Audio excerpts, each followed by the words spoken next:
미디어 협동조합 국민TV 개국기념 특강 신춘 2014 대한민국을 말하다.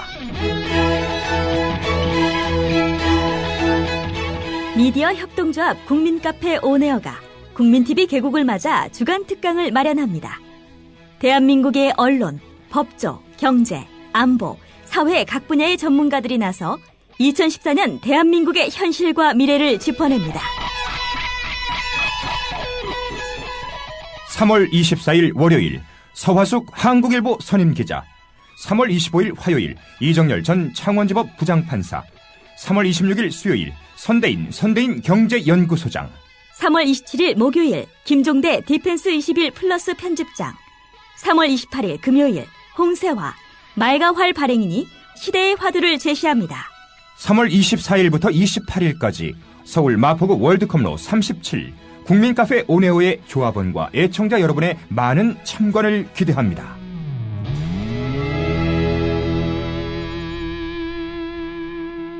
(3월 27일) 목요일까지는 저녁 7시 반, (3월 28일) 금요일 홍세화 발행인 강연만 오후 5시에 시작됩니다.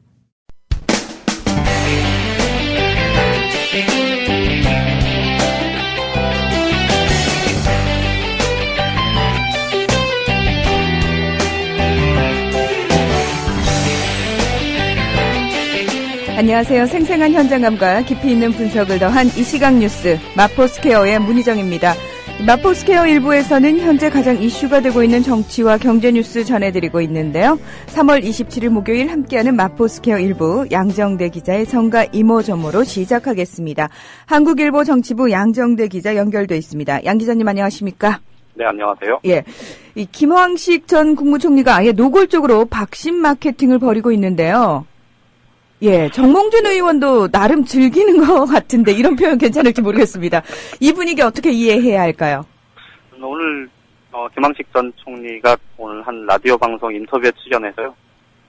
인터뷰를 했는데 그 자리에서 최근에 박심 논란과 관련해서 질문이 나오니까 박심이 진짜로 있는지 어쩐지 그건 정확하게 모르겠다 이렇게 전제를 하면서도 다만 박근혜 대통령을 옆에서 많이 도와줬었던 많은 사람들이 저희 캠프에서 일하고 있다 이런 얘기를 했습니다. 그러니까 박심이 네, 양 기자님 나를 도와주고 있다 네. 이렇게 이제 노골적으로 얘기를 한 거죠. 지난주에 김기춘 청와대 비서실장하고 통화해서 이런저런 사의를 했다 이런 얘기를 본인이 하면서 사실 김황식 전 총리가 박심 논란의 이제 중심에 선 적이 있었는데요. 네.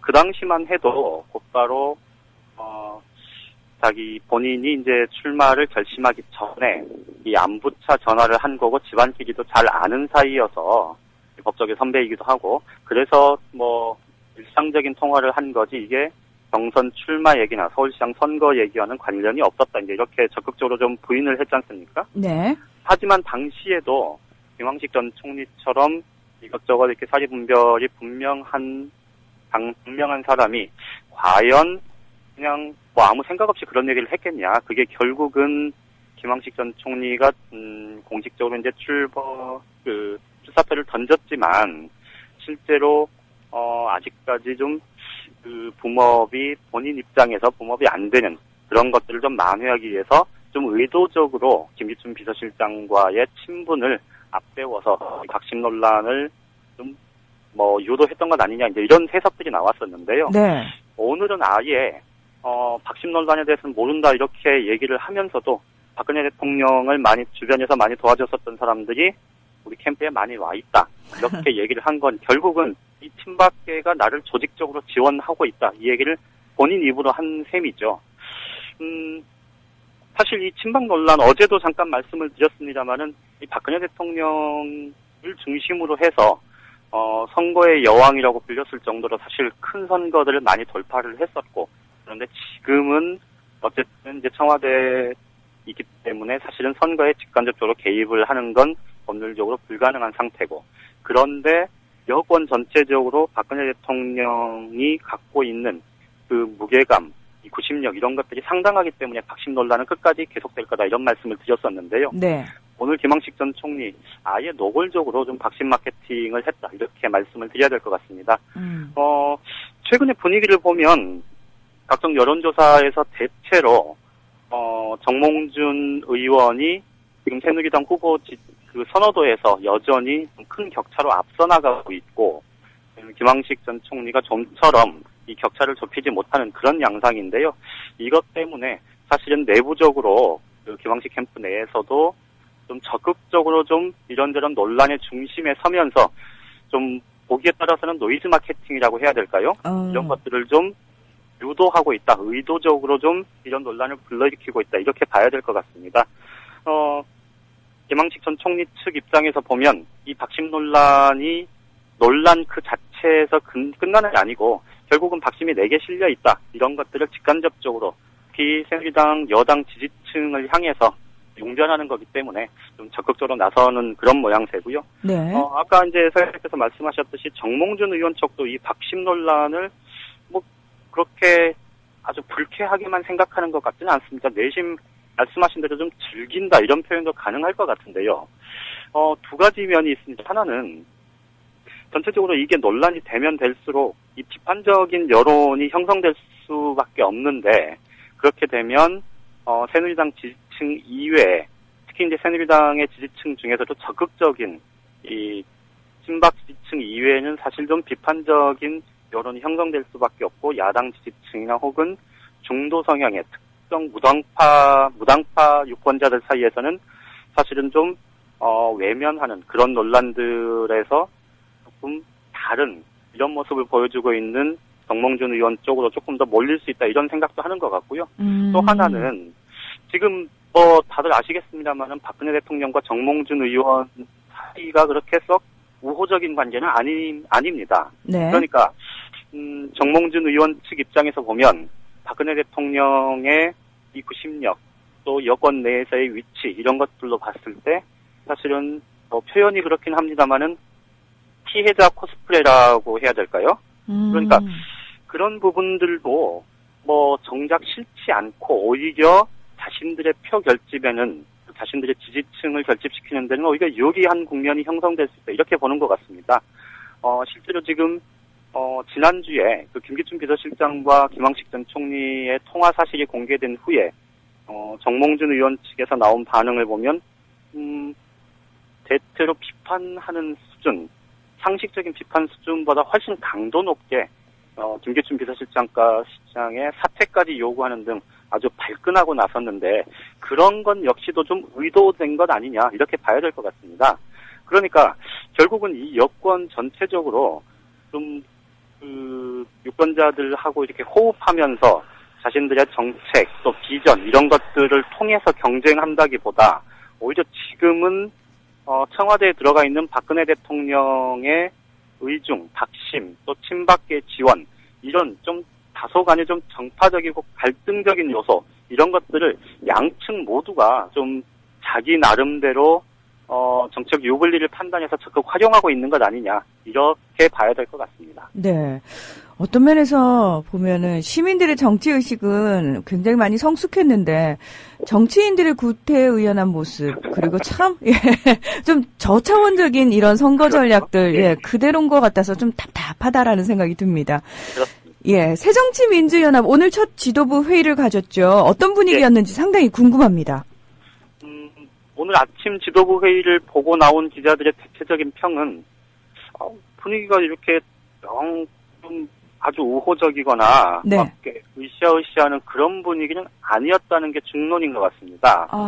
그러니까 왠지 좀 약간은 좀 서먹하기도 하고 또 처음에 이제 상의를 다 이제 당에서 준비한 그 복장으로 통일시켜서 일체감을 강조하는 듯한 형식적으로는 그런 모습이 있었지만 실제 회의장 전체적인 분위기는 아주 이렇게 달아오르고 끌어오르는 그런 분위기는 아니었다는 겁니다.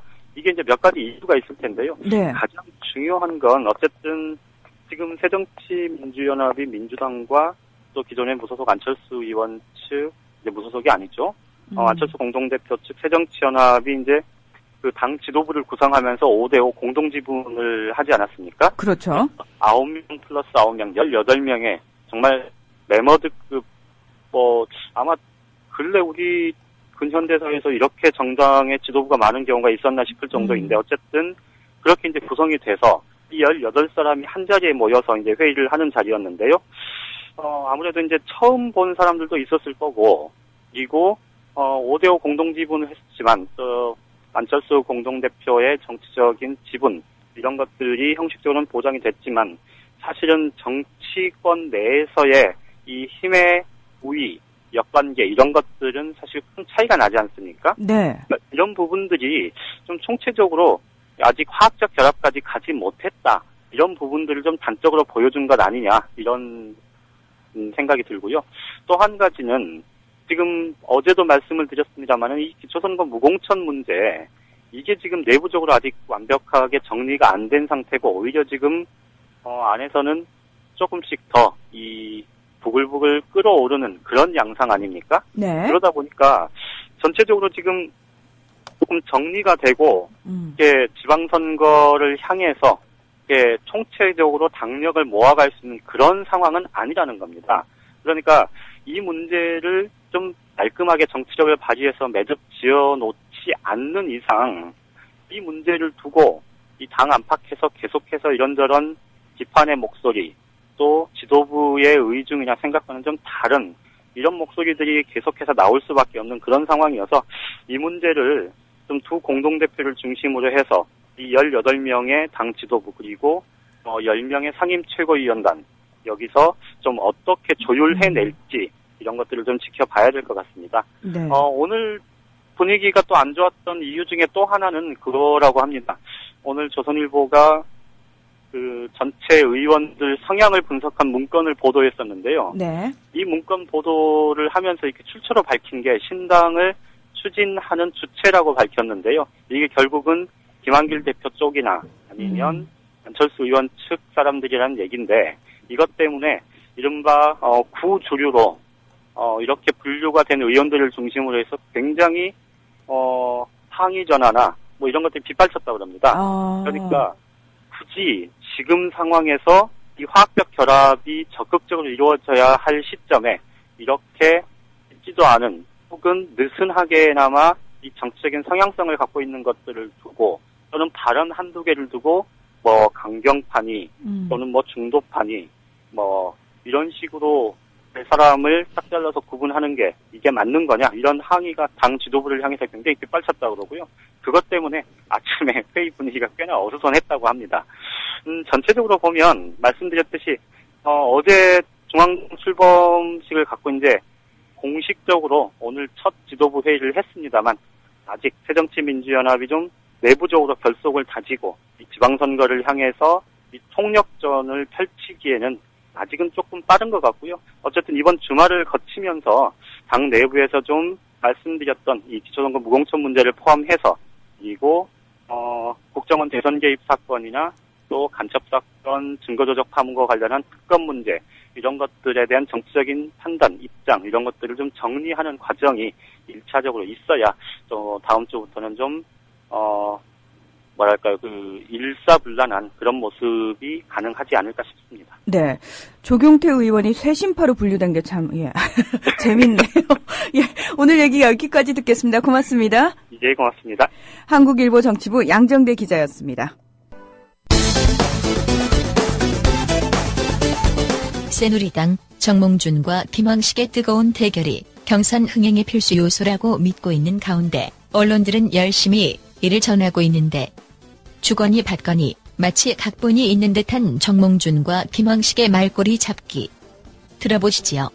6사 지방선거 서울시장 경선을 앞두고 새누리당 후보 김황식 전 총리와 정몽준 의원의 치열한 신경전이 이어지고 있습니다. 지금부터 열심히 해서 야구로 말하자면은 역전 굿바이 히트를 치는 그러한 노력을 다하겠습니다. 여러분 아시다시피 정몽준 의원 대단히 매력적인 분이죠. 꼭 부러운 것은 아닙니다만은 돈도 많으시고요. 야구로 치면 한 5대 얼마가 되면 앞서가는 사람이 되게 이깁니다. 김 총리 연세가 있으신데 너무 무리하지 마시고. 네, 정몽준 후보하고 제가 알기로는 3살 차이입니다. 어때요? 여러분들 동료 기자들 3살 차이에 그렇게 저분 나하고는 많이 차이가 나는 나이다 이렇게 생각하십니까? 그건 여러분이 판단해 주시기 바라고요.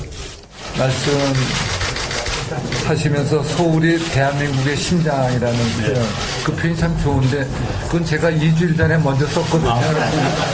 그건 서울이 대한민국의 심장이라는 이야기는 오래전부터 한간에서 쓰여지는 그런 단어로 저는 말로 알고 있습니다. 그러나 최근에 쓰셨다면은 제가 존중을 네. 정치 경험 제로의 김황식, 뭘 믿고 출마를 결행했나. JTBC 인터뷰를 들어보면 김기춘 비서실장과 상의를 했다고 해서 논란이 좀 됐었는데 김기춘 비서실장과는 어떤 관계인가요, 원래? 예. 짧은 시간에 다 이야기할 수 없지만은 법조계 선후배일 뿐만 아니라 그리고 여러 가지 인간적인 관계에 있어서도 교류가 깊은 사이입니다. 집안도 잘 아신다고. 잘 아는 사이입니다. 네. 새누리당의 주류 친박이 김황식 후보님을 밀고 있다라는 얘기가 계속 나오고 있습니다. 밀고 있습니까? 예. 박근혜 정부 성공을 위해서 또 소위 친박계 인사들이 저를 많이 돕고 있는 것은 사실입니다. 예. 그런 말씀을 안 하셔도 김황식이 친박 후보라는 데에 다른 의견을 갖는 사람은 없는 듯. 최근 돌아가는 당 상황을 보면 새누리당 공천관리위원회가 정몽준, 김황식, 이해운 3명의 후보를 다시 2명으로 줄이는 방안을 놓고 고심하고 있습니다. 지난 주말 실시한 여론조사에서 이해운 최고위원의 지지율이 한 자릿대로 낮게 나오면서 컷오프 대상으로 지정하자는 의견이 나온 겁니다. 그래서 서울의 경우 김황식, 이해훈, 정몽준 후보에 대해서 정밀 여론조사를 다시 실시합니다. 친박표가 김 전 총리와 이 최고위원으로 나뉘는 걸 막고 정몽준 의원과 김 전 총리 간 양자 대결로 경선을 흥행시키려는 전략으로도 해석됩니다. 이 최고위원은 전례에 없던 일이라고 반발했습니다. 그래서 짐작이 여러 가지 여러 가지 설들이 나오지만 그 설들 중에 하나를 소개한다면 워낙 현장표에 강하고 지난번 전당대회 때도 여론조사는 제가 거의 꼴찌였지만 현장표에서 1등이 나와서 종합 2등을 했습니다. 그래서 현장 당원대표가 워낙 강하니까 좀 미리 빼고 싶은, 그래서 이제 특정 후보에게 좀 몰아주고 싶은 그런 분이 좀 하는 거 아니냐 이런 얘기들이 많아요. 그 특정 후보는 누굽니까? 당에 이제 공천 기준을 정하고 있는 뭐라고 알고 계시면 되겠습니다. 김황식 후보의 새로운 이름 모가 되겠습니다. 칠선의 정치인, 현대가의 기업인, 축구인 여러 가지 수식어가 다니는데 그중에서 제일 마음에 드는 수식어는 어떤 겁니까? 제일 마음에 드는 거예요? 그냥 몽준이라는 표현을 제일 좋아합니다. 몽준아 이렇게 불러주시면 항상 고맙죠. 사람들이 SBS에 몽준이 나왔네 이렇게 네, 그렇게 해주시면 감사하겠습니다. 네, 알겠습니다. 그리고 몽준이의 대결, 경선까지 언론의 뜨거운 스포트라이트를 받게 되겠지요.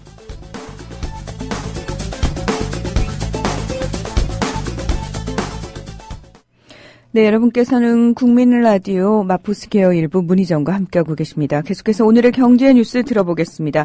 김광수 경제연구소의 길경식 연구이사 연결돼 있습니다. 이사님 안녕하십니까? 네, 안녕하세요. 이 서민금융사업이 연체가 급증해서 지속 가능성의 위기를 맞고 있다고 하는데요. 정부에서는 금리 인상이 해법이다 이런 말을 하고 있다고 하는데 글쎄요. 이렇게 되면은 사정이 어려운 사람을 돕는다는 취지에 맞지 않을 것 같은데 저희가 어떻게 해야 될까요? 일단 최근에 금융연구원에서 이 미소금융제도, 그러니까 서민금융제도 중에 이제 한 가지인데요. 이것의 운영 실태에 관한 보고서를 작성해서 발표를 했다고 합니다. 네. 그 보고서에 따르면 이 미소금융을 운영하는 기업재단이라든지 은행재단 또 지역 지점들이 수입이자로는 이제 운영비라든지 대손 충당금을 내기도 버거운 상태라면서 현재 사업 이익률이 모두 마이너스를 기록하고 있고 연체율은 매년 2%포인트씩 증가하고 있다라고 합니다. 그러면서 이 미소금융이 재원구조상 순수한 민간 사업인데 정부의 복지 사업으로 인식되고 있다면서 그 결과로 대출자 선정하고 대출자 금리 책정 등 대출 상품 설계에 제약이 현재 너무 많이 있고 채무자나 채권자 양쪽에서 미소금융을 일종의 공돈으로 인식하는 등 도덕적 해이가 발생하고 있다라고 분석을 해놨는데요. 네.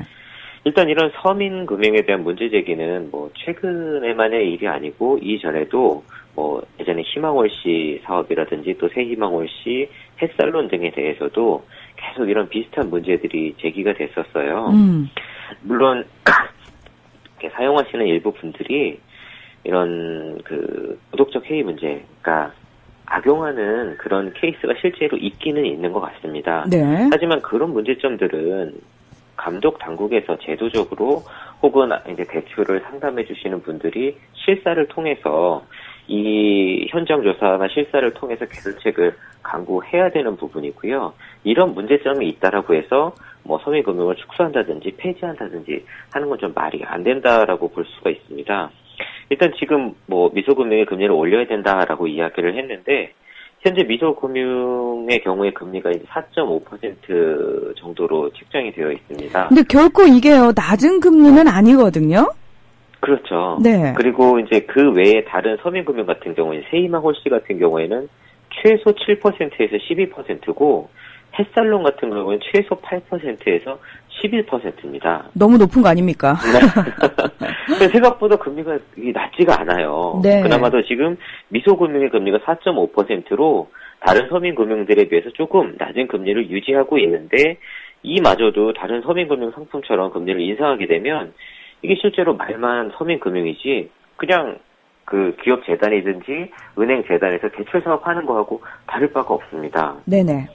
게다가 지금 이 운영하고 있는 이 그 서민금융들이 이미 너무 그 진입장벽이 높다라는 지적들이 계속 있어 왔어요.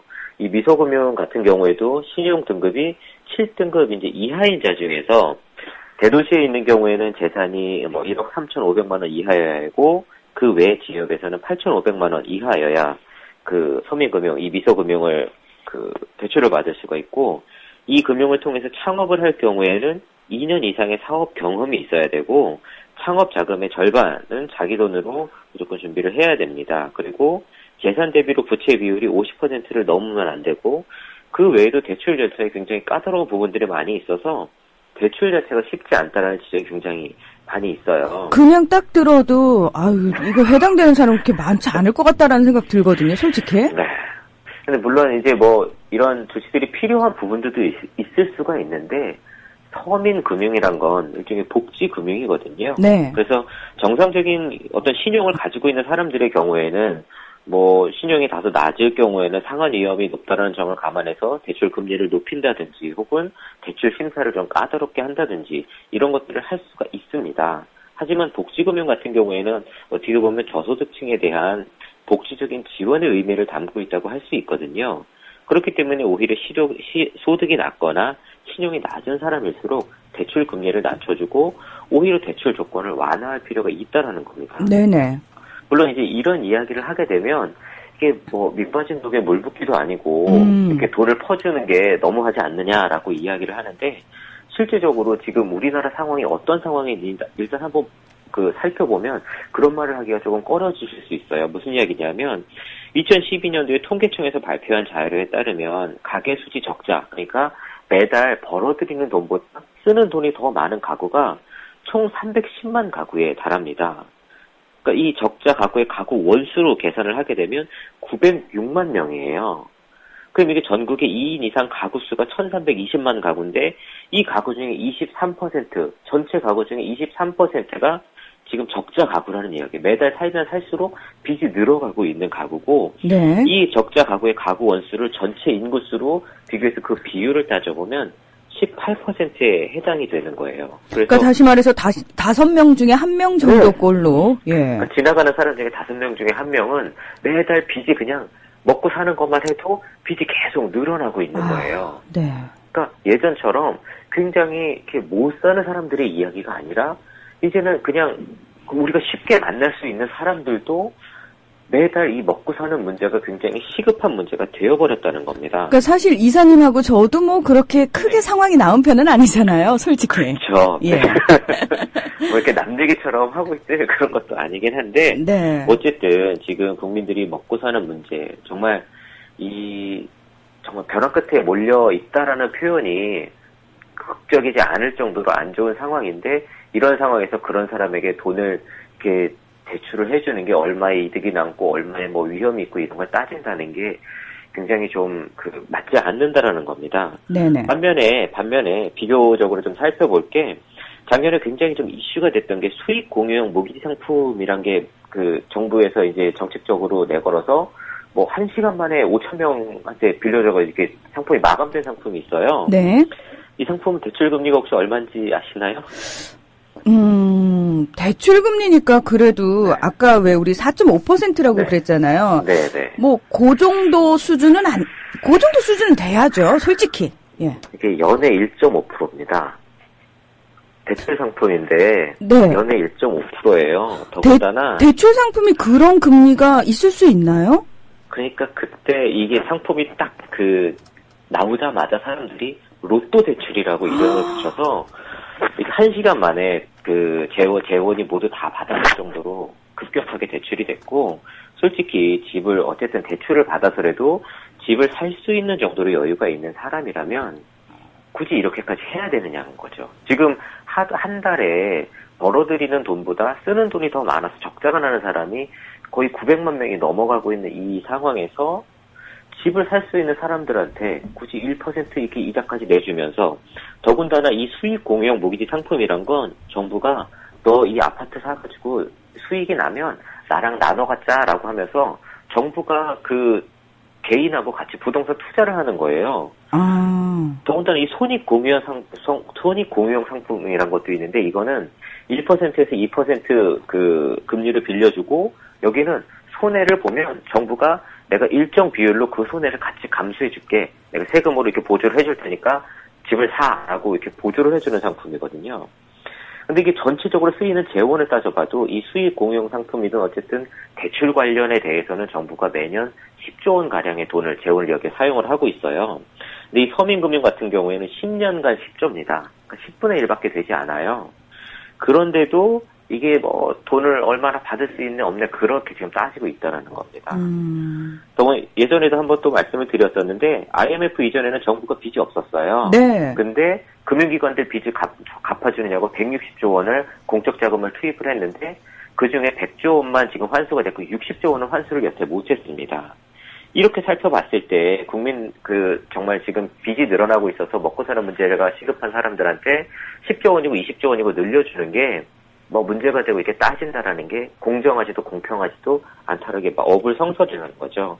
더욱더 큰 문제는 이게 뭐 더 돈을 빌려주고 안 빌려주고의 문제가 아니라, 이렇게 적자 가구가 왜 계속 양산이 되는지, 경제 구조가 어디서부터 어떻게 잘못된 것인지를 따지고 이거를 먼저 수정하지 않으면 이 문제가 근본적으로 해결되지 않는다라는 겁니다. 네.